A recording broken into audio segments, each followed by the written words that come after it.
Araw mga kaparehas, narito po tayo sa Barangay Cruz na Daan, San Rafael, Bulacan. Ay makapanayin po natin ngayon ang butihing lingkod punong barangay, ama ng Barangay Cruz na Daan, San Rafael, Bulacan, na naglilingkod, nagsiservisyo, nagmamalasakit, gumagawa ng kabutihan at marami pang kabutihan dito po sa Barangay Cruz na Daan, San Rafael, Bulacan, na siginagalang punong barangay, Kapitan Alberto Valdisno. Kap, kumusta na po ba kayo? Okay naman, na naglilingkod ng maayos at tapat. Wow, okay. Kap, may tanong ko lang po, kumusta na po ba sa ngayon ang ating Barangay Cruz na Daan? Ang ating barangay ngayon ay maayos at tahimik.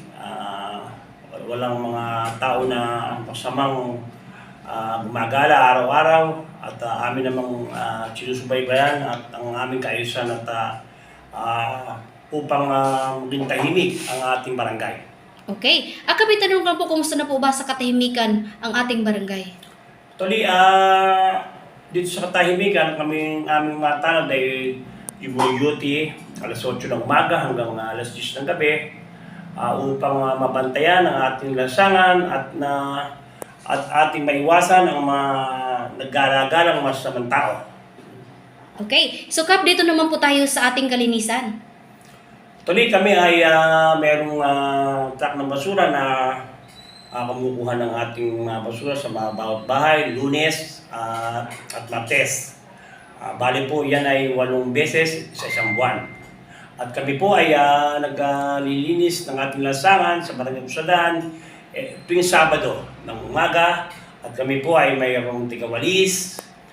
Dalawa po, araw-araw po nagwawalis sila upang maging kaaya-aya po sa mga tao na dumaraan sa ating barangay, sa aming barangay.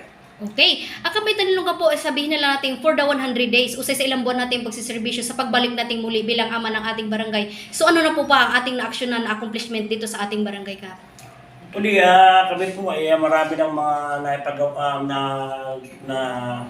naipatupad na batas. Unang-una po yung bawal maingay ng tambucho. Tapos po, yung aso mo, itali mo.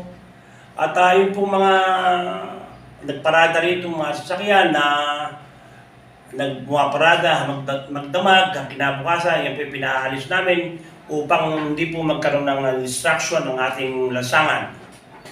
Okay. So, Kap, dito naman po tayo sa ating mga karagdagang priority na pinapangarap sa pag-unlad ng Barangay Cruz na Daan sa pamagitan po ng ating butihing lingkod, Kap, sa ninyo, Kap, bilang punong barangay. Amin po po sana ninanais na magkaroon po ng ang aming po mga kanal dito ay may pagawa, pati ang pathway para po yung gilid ng mga kalsada ay simentado. At sa mga hinaharap po, ang Barangay Cruz na Daan po ay magkakaroon ng watermark. Wow! Yes, dito sa may palengke. Yun po ay malaking bagay sa mga taong barangay at kasi po sila ay pwedeng maghanap buhay doon. At dito po sa tabi ng Nesabel sa likod, meron din nagkukonstruct po dyan ng kay Mapoy na two-story building with 16 slab. Mga 2 taon ho ay magkakaroon tayo dito ng mercury drug. Wow! Yung susunod nila, baka po isang lote po nila doon, baka po parang pure gold po yata nagtatanong. Yun po nagpapatunay na maganda po ang magiging progreso ng Cruz na Daan pag po yan lahat ay naipatayo na. Wow, okay. Congratulations, Kap, ha. Okay, so dito naman po tayo, Kap, sa ating mga minamahal mga kabarangay. Mensahe niyo po o panawagan na sila po ay patuloy na sumusunod sa inyong mga magandang batas na pinapatupad dito sa Barangay Cruz na Daan. Ako po ay nagpapasalamat sa akin po mga kababaryo na nauunawaan po nila ang aming mga trabaho at kami naman po ay buong puso maglilingkod.